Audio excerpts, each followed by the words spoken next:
కర్ణాటకలో వరుస చోరీలు హడలెత్తిస్తున్నాయి.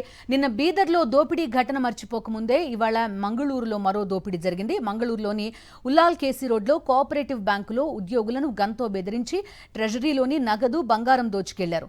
15 కోట్ల విలువైన బంగారం, 5 లక్షల విలువైన నగలతో పరారయ్యారు. బ్యాంక్ లంచ్ టైంలో దోపిడీ జరిగినట్టుగా తెలుస్తోంది. 5గురు దొంగలు ఫియట్ కార్లో వచ్చారని, చోరీకి పాల్పడ్డట్టు బ్యాంక్ సిబ్బంది తెలిపారు.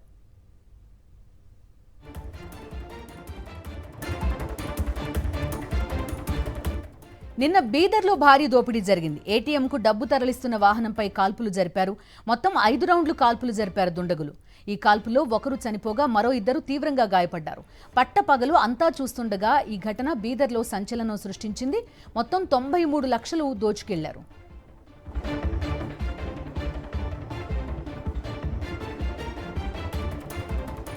కర్ణాటకలో వరుస చోరీలు హడలెత్తిస్తున్నాయి. నిన్న బీదర్లో దోపిడీ ఘటన మర్చిపోకముందే ఇవాళ మంగళూరులో కూడా భారీ దోపిడీ జరిగింది. మంగళూరులోని ఉల్లాల్ కేసీ రోడ్లో కోఆపరేటివ్ బ్యాంకులో ఉద్యోగులను గన్తో బెదిరించి ట్రెజరీలోని నగదు బంగారం దోచుకెళ్లారు. 15 కోట్ల విలువైన బంగారం, 5 లక్షల విలువైన నగలతో పరారయ్యారు దొంగలు. బ్యాంక్ లంచ్ టైంలో దోపిడీ జరిగినట్టుగా తెలుస్తోంది. దొంగలు 5గురు వచ్చారు, ఫియట్ కార్లో వచ్చారని, చోరీకి పాల్పడ్డట్టుగా బ్యాంక్ సిబ్బంది తెలిపారు.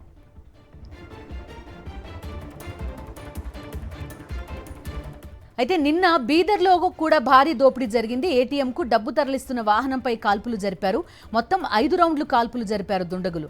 కాల్పుల్లో ఒకరు చనిపోయారు, మరో 2 తీవ్రంగా గాయపడ్డారు. పట్టపగలు అందరూ చూస్తుండగా జరిగిన ఈ ఘటన బీదర్లో సంచలనం సృష్టించింది. మొత్తం 93 లక్షల రూపాయలు దోచుకెళ్లారు.